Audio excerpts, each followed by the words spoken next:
Capítulo 2. Presos en el escándalo de la vida, los Sauri gozaron de 10 años de pausado y bien avenido matrimonio, sin que el azar o la fortuna les diera la sorpresa de un hijo. Al principio habían estado tan ocupados en sí mismos que no tuvieron tiempo de turbarse porque sus eufóricos encuentros diarios no tenían más consecuencia que la paz de sus cuerpos. Empezaron a preguntarse por una criatura solo cuando se conocían tan bien el uno al otro que con los ojos cerrados él podía evocar la forma y el tamaño preciso de cada una de las pequeñas y limpísimas uñas en las que terminaban los pies de su mujer, y ella podía decir con su memoria la exacta distancia entre la boca y la punta de la nariz de su marido, mientras trazaba con su dedo en el aire las curvas de su perfil.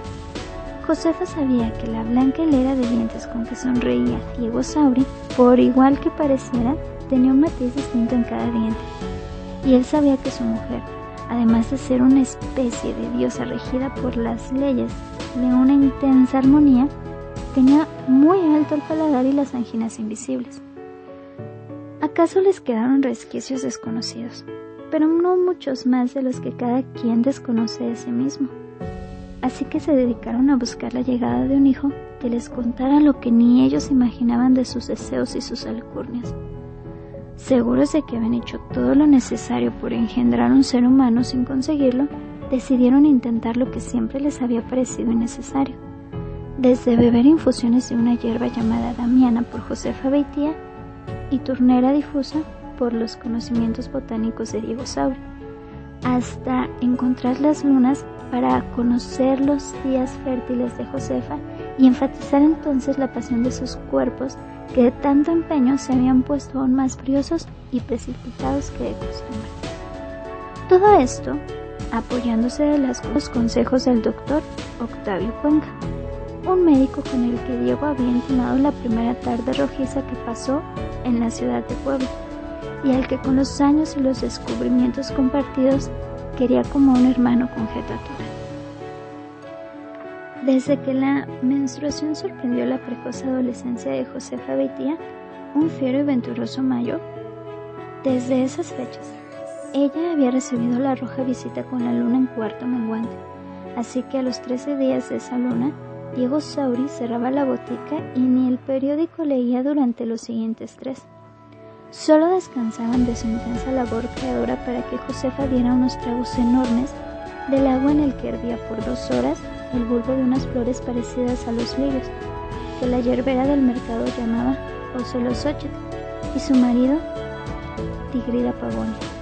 Él había encontrado su nombre científico y la descripción de sus efectos curativos en el libro de un español que en el siglo XVI recorrió la Nueva España haciendo el recuento de las plantas usadas por los antiguos mexicanos. Su corazón había latido más rápido mientras leía. Algunos dicen que si las beben las mujeres, les ayuda a concebir. Entonces, puso sus esperanzas en los conocimientos de los indios, porque empezaba a perderlas en los de los médicos y las sustancias que él mismo preparaba en su botica. Había tomado y hecho tomar a su mujer cuanta píldora encontró sobre la tierra, y empezaba a sentirse harto de vivir con las esperanzas como un hielo, paralizándole hasta la placidez de los días que la ciudad les regalaba. Vivieron varios años regidos por la desazón de que sus cuerpos, tan hábiles para encontrarse, no lo eran para salir de sí mismos, hasta que un día 13, Josefa se vistió de madrugada, y cuando su marido abrió los ojos al deber de hacerle un hijo, encontró vacío el lugar que ella entibiaba con su cuerpo en el lado izquierdo de la cama. «Ya no juego», dijo al verlo entrar a la cocina, buscándola con el asombro todavía en la cara. «Abre la botica». Diego Sauri era uno de esos extraños hombres que respetan sin preguntar los designios de la autoridad divina encarnada en su mujer. Le había costado mucho tiempo de estudio su condición de agnóstico. Había incluso convencido a Josefa de que Dios era un deseo de los hombres, pero contaba con el Espíritu Santo que presentía entre las sienes de aquella dama. Por eso fue a vestirse y bajó a olvidar la pena entre los matices, las balanzas y los olores de la botica que atendía en el primer piso de su casa. No volvió a preguntarle nada hasta varios días después. Un amanecer, cuando la luz empezaba a hundirse en la tiniebla de la recámara, se atrevió a preguntarle si quería que lo hicieran porque sí. Josefa asintió, recobró la paz y no volvió a hablar del hijo. Poco a poco, hasta llegaron a pensar que sería mejor de aquel modo. En el año 1892, Josefa Vitier era una mujer de 30 y tantos que se había acostumbrado a caminar con la espalda orgullosa de una bailarina de flamenco, que despertaba siempre con un plan nuevo en la cabeza y se dormía siempre después de haberlo llevado a cabo, que coincidía con su marido en la hora de los deseos y jamás le negó el placer de saberse acompañado en el juego que tantos hombres juegan solos. Siempre tenía entre los ojos hundidos y redondos una pregunta, y en el borde de sus labios la paz contagiosa de quien no urge de respuestas. Usaba el cabello levantado sobre la nuca altiva que a Diego le gustaba besar a media tarde, como un anticipo de la luz con que su cuerpo desnudo iluminaría el anochecer. Por si fuera poco, Josefa tenía el don que equilibra la necesidad de las palabras con la premura de los silencios. Las conversaciones entre ellos no se morían nunca. A veces hablaban hasta la medianoche como si apenas se acabaran de conocerse, y otras los despertaba el alba, urgidos de contarse su último sueño. La noche en que descubrió que la luna había crecido al doble del tamaño que tenía siempre cuando la primera mancha roja sobre sus blanquísimos calzones le anunciaba el tormento que eran sus menorragias, Josefa inició el coloquio diciendo que sentía miedo. Ella no conocía nada más puntual que su agónica menstruación. Faltaban 3/4 para las 11 de la mañana cuando por primera vez la sintió correr entre sus piernas. Un sábado 5 de mayo en que la ciudad toda temblaba de olor a pólvora y orgullo, antes de iniciarse un simulacro de guerra con el que se festejaba el triunfo sobre el ejército invasor francés. Cuando la campana mayor de la catedral sonó ronca para anunciar que había llegado la hora del combate, ella y su hermana Milagros estaban en el balcón, saludando con pañuelos a los grupos de tropa y pueblo armado que atravesaban las calles para cubrir las trincheras y las alturas de los templos. El mundo de entonces tenía el hábito de la guerra y celebraban los grandes peligros como un vértigo de la costumbre.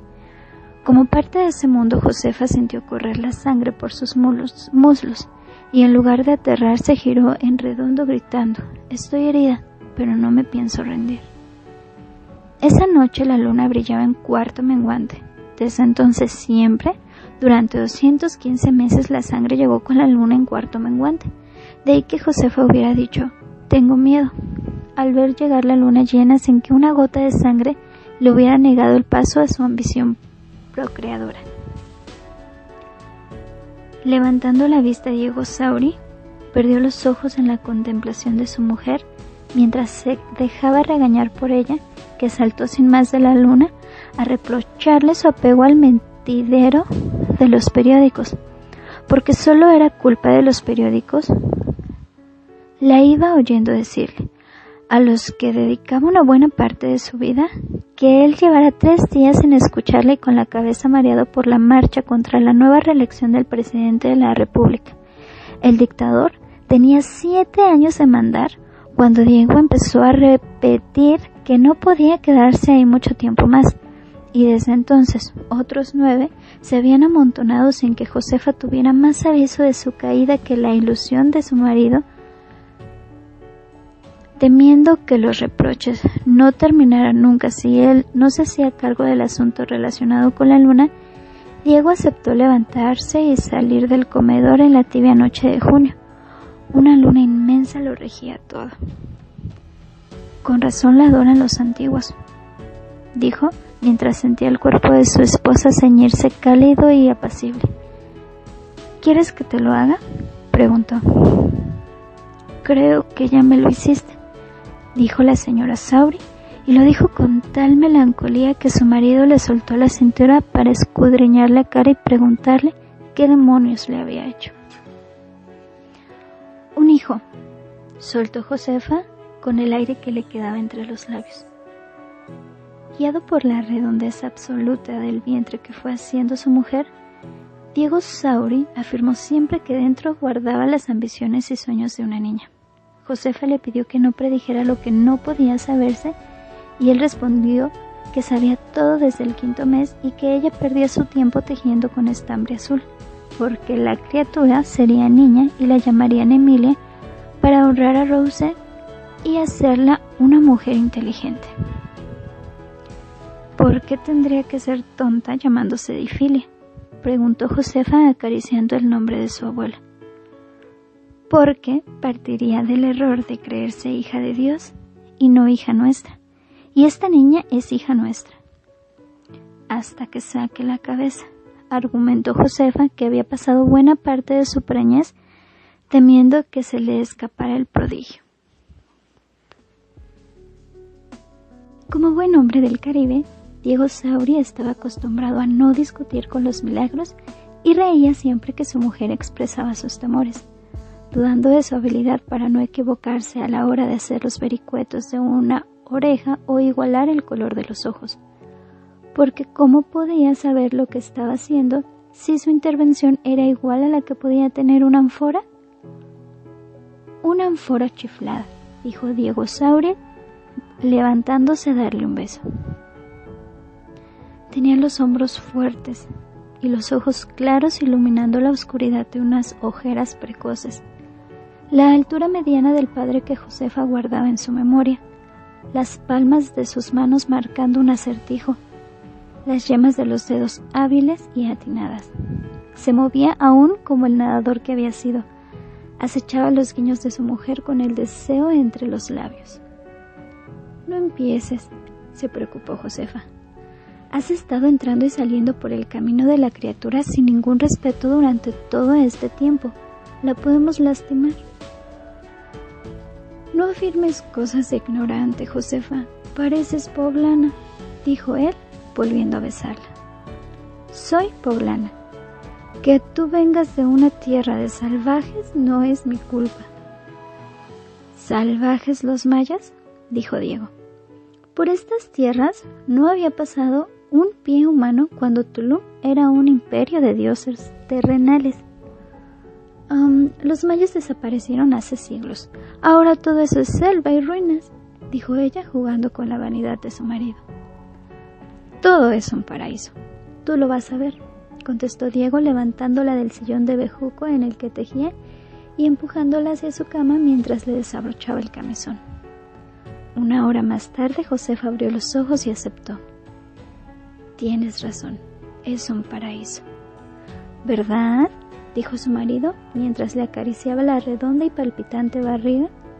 Luego volvió como vuelven los hombres a la tierra y preguntó, ¿tendrás algo de comer? Esperaba recordando las palabras de su amigo el doctor Octavio Cuenca acerca de la relación exacta entre el momento en que una embarazada entra en febril actividad y la cercanía de su parto, cuando sintió a Josefa volver de la cocina como un relámpago.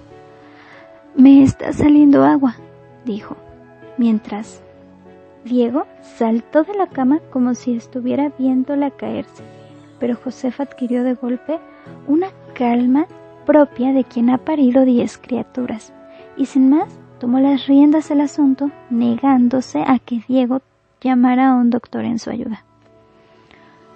Tú me juraste que te harías cargo solo, recordó Josefa.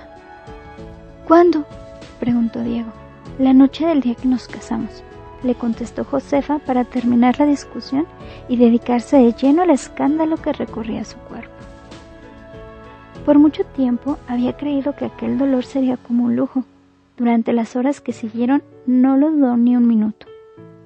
Pero hasta el último rincón de su cuerpo aprendió entonces que algunos lujos cuestan lo que valen y que la íntima orgía de parir es más que un dolor, una batalla que por fortuna se olvida con la tregua.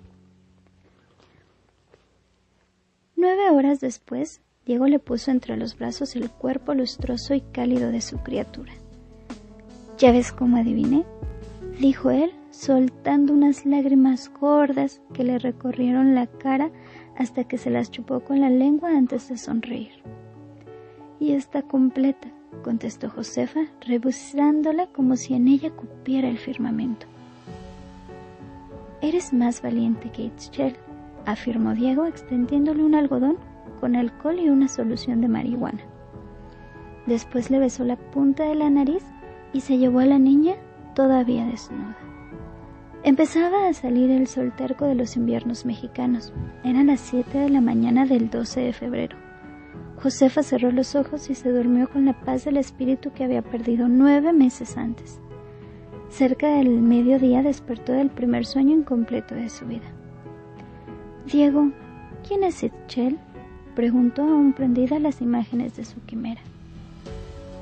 Radiante como una abuela precoz, su hermana Milagros se acercó a contestarle que Diego dormía y que Itzel era la diosa maya de la luna, las aguas y los curanderos, encargada por eso de proteger el parto y los embarazos.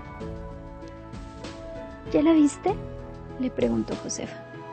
«Como bordada por los ángeles», contestó Milagros con una contundencia que Josefa disfrutaba en su voz desde que eran niñas. 4 años mayor que ella, Milagros le regaló el aplomo que no tuvo su madre y la quiso por todos los hermanos que le faltaron a su familia. Era un poco más alta y bastante más terca. Tenía como ella los pómulos prominentes y la melena oscura. Podía sonreír como un ángel y enceguecer de furia como todos los diablos. Josefa estaba orgullosa de pertenecer a su estirpe, por más que la gente las encontrara tan distintas que parecía difícil imaginarlas congeniando. Había entre ellas un pacto remoto que las hacía comprenderse con los ojos. Milagros tenía los ojos hundidos y curiosos, solo que ella no estaba en paz sin las respuestas. Le urgía saberlas todas, conocer hasta el último lugar del mundo, hendir sus vidas siempre que le apretaban la garganta cruzándose por ella. Era por eso que no se había casado con ninguno de los tantos que la desearon. No sabía las respuestas para qué destinarles el destino. Tenía su libertad como pasión primera y su arrojo como vicio mejor. Solía desbaratar un argumento con la luz ominosa de su mirada, despreciándolo, y era lectora como pocas y erudita como ninguno. Le gustaba desafiar a los hombres con el acervo de sus conocimientos científicos y se divertía memorizando poemas y buscándose retos. Odiaba el bordado, pero era una bruja para diseñar sus vestidos y cambiar el ambiente de un cuarto con solo mover algunos cuadros. Era drástica en sus juicios y exigente con los ajenos, disimulada en sus afectos, desprendida en sus pertenencias, cautivadora con sus historias. Tenía por su hermana Josefa una predilección que nunca intentó disimular y era capaz frente a ella de deponer cualquiera de sus armas. Por el solo haberse enamorado de Josefa con mirarla, Milagros quería a Diego Sauri como a un hermano y hubiera dado por él la misma vida que daría por su hermana. Además compartía con su cuñado creencias y fantasías políticas y lo ayudaba a sobrellevar las críticas y llamados a la cordura tanto en tanto hacia Josefa, esgrimiendo por el caso su afilada y permanente lengua. Al contrario de Josefa, cuyo espíritu conciliador le ayudaba a pasar sin apuro entre los precoces y prejuicios de que regían el mundo en que vivía, Milagros se llenaba de furia cada vez que un juicio ajeno le parecía irrespetuoso y poco universal. Jamás pasaba de largo frente a la posibilidad de una batalla ideológica acerca de Dios, las religiones, la fe, el absoluto y otros riesgos. Desde la cama, Josefa vio caminar hasta la cuna en que dormía su hija. Según la hora y el día en que ha nacido, tu niña es Acuario con ascendente Virgo, dijo Milagros. Un cruce de pasiones y dulzuras que le dará tanta dicha como penas. Yo solo quiero que sea feliz, ambicionó Josefa. Lo será muchas veces, dijo Milagros. Alumbrará su vida la luna en cuarto creciente que aún se veía en el cielo cuando nació. Rige en este mes la Osa Mayor, la cabellera de Berenice, Procyon, Canopo, Sirio, Aldebarán, el pez austral de Erudano, el triángulo boreal, Andrómeda, Perseo, Algón y Casiopea. La luz de tantas estrellas le hará ser una mujer dueña de sí misma con un cerebro sensato y un corazón devoto a la vida, preguntó Josefa. Eso y más, dijo Milagros detenida bajo el tul de la cuna. Josefa le pidió que repitiera para ella el conjuro que escuchaban desde siempre las mujeres de su familia cuando nacían. Milagros aceptó rendir la tradición familiar para que nada le faltara al rito que la convertiría en madrina. Puso la mano sobre la cabeza de la sobrina y recitó.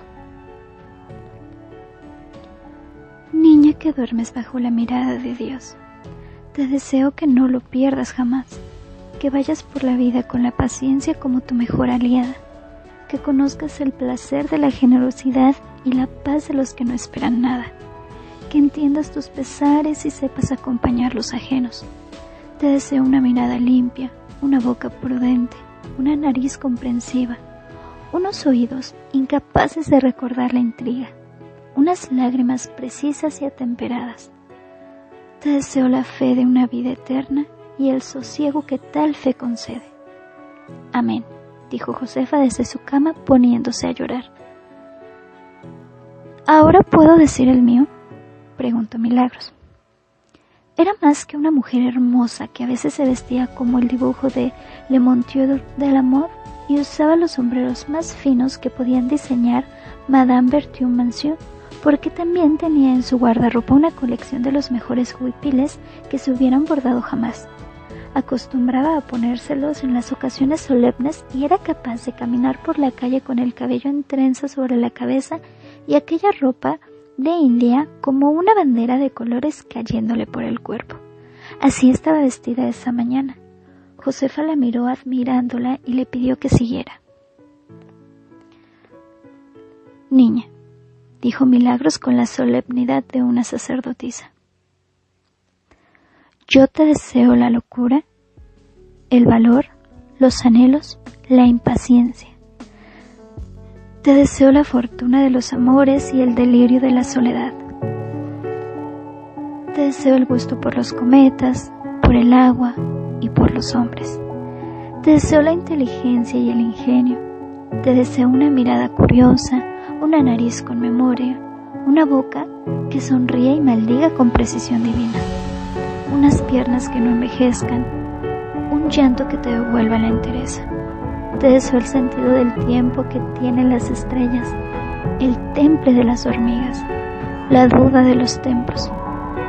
Te deseo la fe en los augurios, en la voz de los muertos, en la boca de los aventureros, en la paz de los hombres que olvidan su destino, en la fuerza de tus recuerdos y en el futuro como la promesa donde cabe todo lo que aún no te sucede.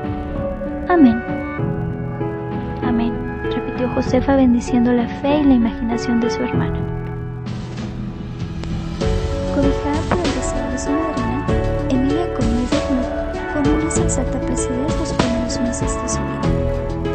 A sus oídos no llegaban las historias de horror que su padre leía en los periódicos, pero lo escuchaba todas las mañanas contarle lo que sucedía en el mundo, opinar sobre las cosas que lo perturbaban o entristecían y describirle las sorpresas del día, con la certidumbre absoluta de que la conmovían tanto como él. Josefa aseguraba que la niña era demasiado pequeña para interesarse en el surgimiento del Partido Laborista en Inglaterra, la anexión de Hawái a los Estados Unidos, la pérdida de cosechas y la mortandad del ganado por todo el país.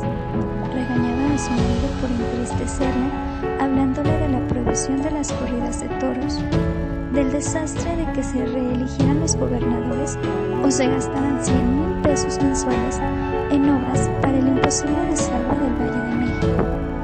Diego respondía diciendo que ella hacía peor, hablándole de la Inglaterra de Charlotte Brontë y leyéndole Sherlock en voz alta. Eso lo hago para dormirme, dijo su madre.